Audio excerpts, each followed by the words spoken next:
Olá a todos, me chamo Leandro da Rocha Lima e sou aluno de licenciatura em Biologia da Unirio. Faço parte do Laboratório de Biodiversidade e Evolução Molecular, LABEM, orientado pelo professor Fabiano Salgueiro e co-orientado pela professora Silvia Nascimento, do Laboratório de Microalgas Marinhas, ambos também autores deste trabalho, que se intitula Filogenia Molecular do Gênero de Dinoflagelados Tóxicos Prorocentrum. Prorocentrum são dinoflagelados, um tipo de microalga, e são organismos importantes ecologicamente, por estarem na base da cadeia alimentar, servindo de alimento para o zooplâncton e para outros animais menores, além de serem importantes organismos fotossintetizantes e, por conta de sua abundância, são importantes na produção de oxigênio. O gênero pertence à família Prorocentraceae, que também conta com o gênero Mesóforos.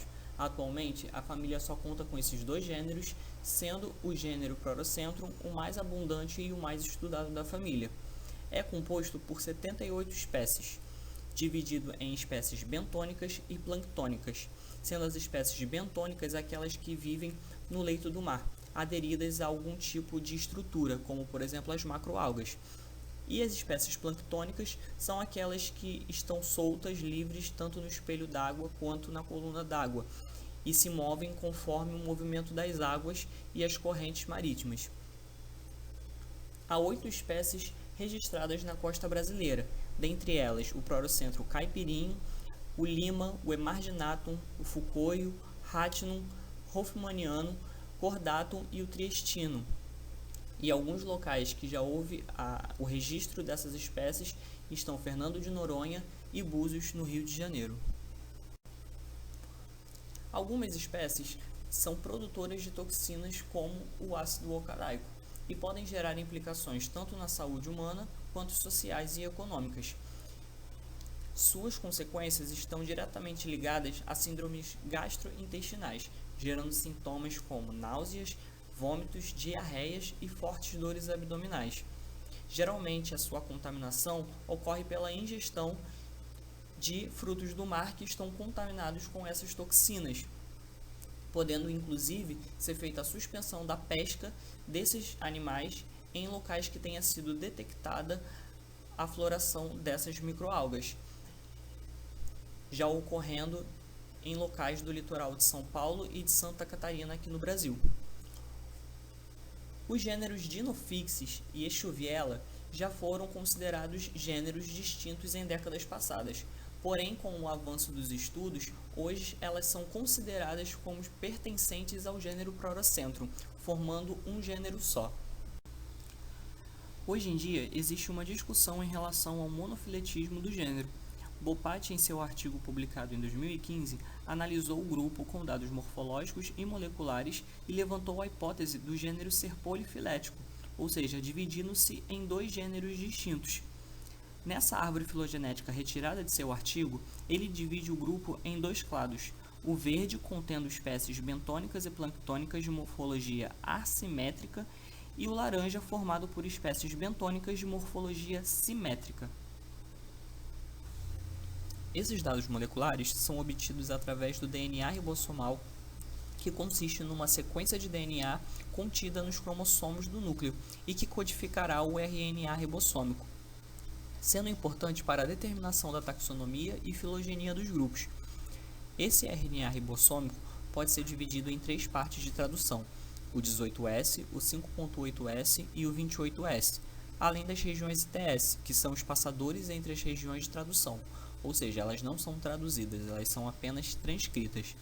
O gene 18S, também chamado de SSU, compreende a subunidade menor do ribossomo e se configura como uma região mais conservada, adequada para o estudo filogenético a nível de gêneros. O gene popularmente chamado de ITS compreende a faixa que vai desde o ITS1, passando pelo 5.8S até o ITS2, e a região que sofre com o maior número de variações genéticas de mutações, sendo mais adequado para o estudo filogenético a nível de espécie. E por último temos o gene 28S, também chamado de LSU, que corresponde à subunidade maior do ribossomo e possui diferenciação genética intermediária. Com isso, nosso objetivo é estudar as relações filogenéticas do gênero Prorocentrum através de reconstruções filogenéticas utilizando as sequências de DNA ribossomal vistos anteriormente, o SSU, o ITS e o LSU, disponíveis no GenBank.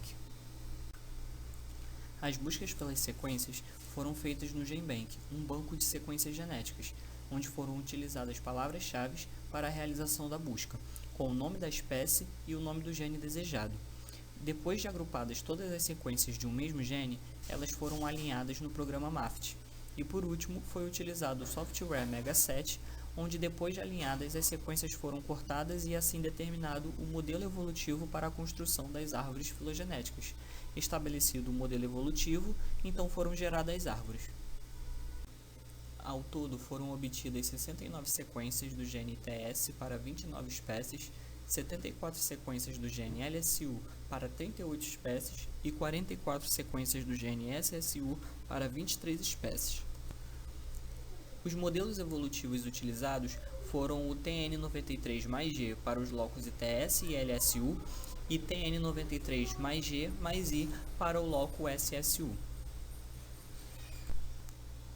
Nos 3 genes analisados, foram encontrados 2 grandes clados principais, assim como comumente visto na literatura, além de um terceiro menor clado observado nos genes ITS e LSU.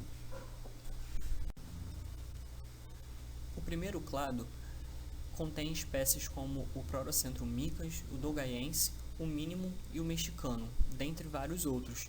Numa comparação com o artigo de Bopat de 2015, esse primeiro clado seriam as espécies de morfologia assimétrica.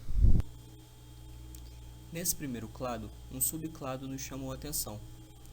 Esse subclado é formado pelas espécies Prorocentrum glenânico, panamense e pseudo-panamense, e foi observado nos genes LSU e SSU. Segundo Schumacher em seu trabalho publicado em 2011, esse grupo teria se diferenciado mais cedo e formado o primeiro subclado dentro desse primeiro grande clado. Dentro desse segundo grande clado, nós encontramos espécies como o Prorocentrum concavum, o Immaculatum, levis e malaiense. E dentro desse clado, nós ainda observamos um subgrupo formado por espécies que são ainda mais próximas entre si, como o Prorocentrum lima, o caipirinho, o arenário e o hoffmanniano. De acordo com o artigo de Bopat já citado anteriormente nessa apresentação, esse clado corresponde às espécies com morfologia simétrica.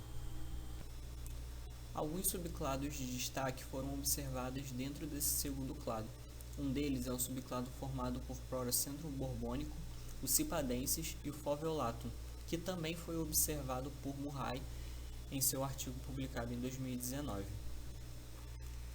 Também foi observado a presença de subclados dentro da espécie Prorocentrum lima, nos genes ITS e LSU, e dentro desse subclado foram observados outros subgrupos ainda menores.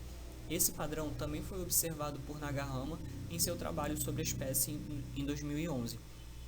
Ele sugeriu que este comportamento pode estar ligado à separação geográfica desses grupos, tornando-os geneticamente distintas. Outro ponto observado foi a proximidade entre as sequências descritas como o Prorocentrum hoffmanniano e Prorocentrum beliziano, formando um subclado. Esse grupo foi observado nos genes ITS e LSU.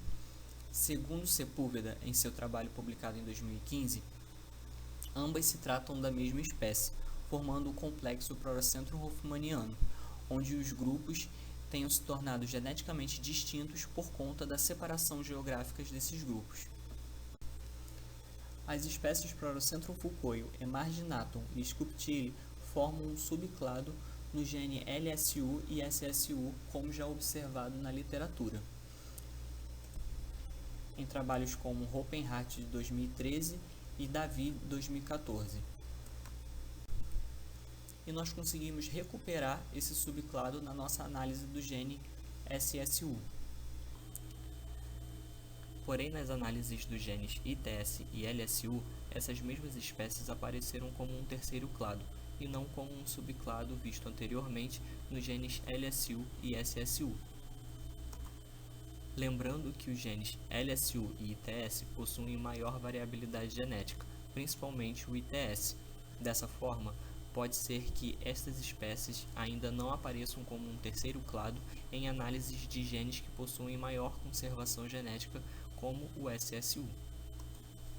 Esse dado nos indica que talvez o gênero possa ser dividido em mais de 2 clados principais, como estabelecido atualmente, e diferente da proposta de Bopatti em seu trabalho de 2015, da divisão em 2 grupos distintos.